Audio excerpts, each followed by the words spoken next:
The battle between e to the pi versus pi to the e to see which one is the ultimate victor.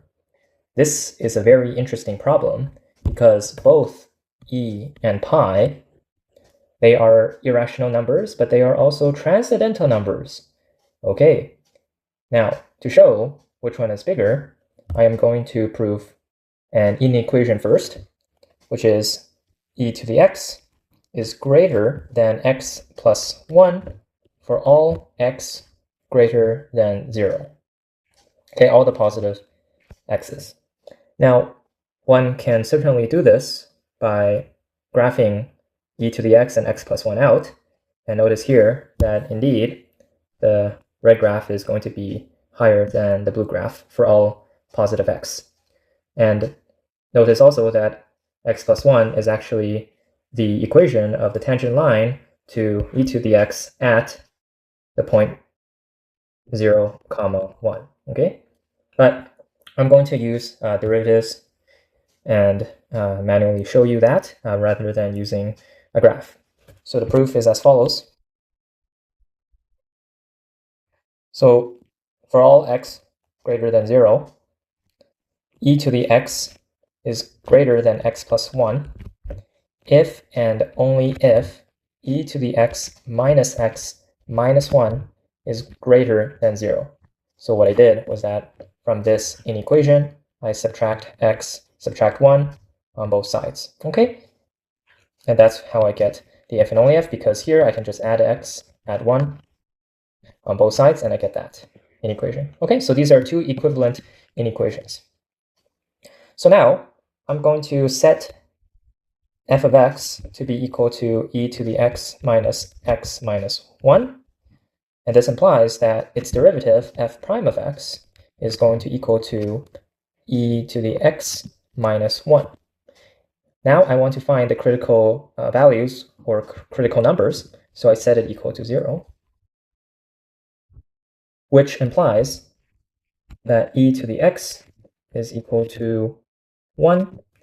You can take the natural log on both sides and you get x is equal to ln of 1, which is going to be 0. But you can also see visually that e to the 0 is equal to 1. So I get that x is equal to 0, or natural log or ln of 1, which is equal to 0. Okay, so that's my critical value. Let me plot a number line. So I have my critical value, critical number of 0. So choosing any arbitrary negative number, I plug it into my derivative. I'm going to get a negative value. So derivative is negative means that my function is decreasing.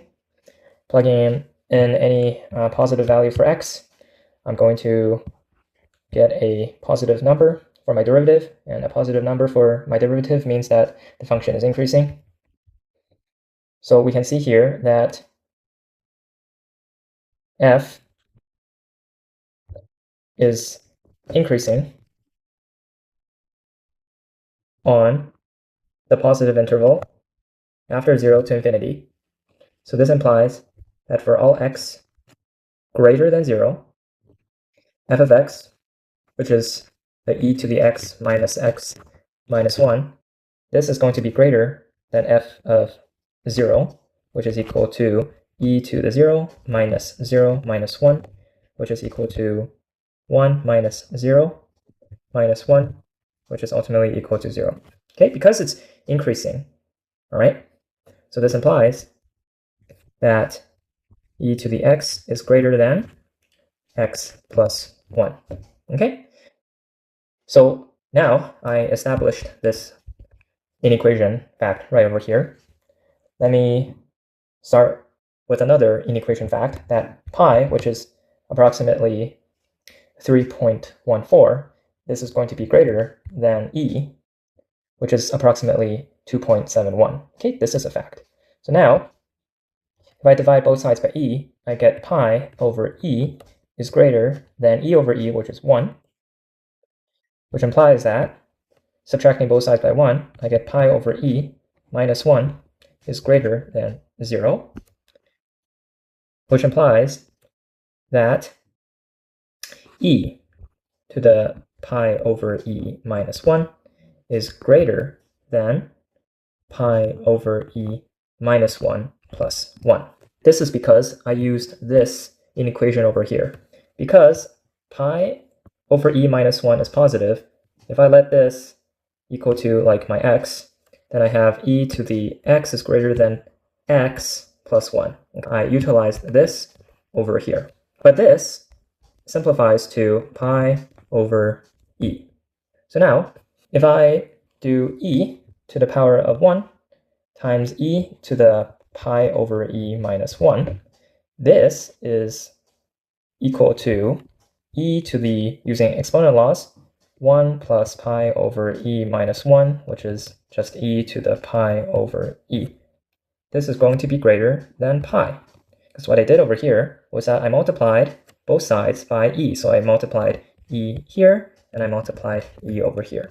Multiplying both sides by e gives me this in equation. This implies that if I raise both sides to the power of e, then I get e to the pi over e raised to the exponent of e, and this is greater than pi raised to the exponent of e. Okay, but we see here that this is equal to e to the pi, because the e's will cancel out, and this is going to be greater than pi to the e.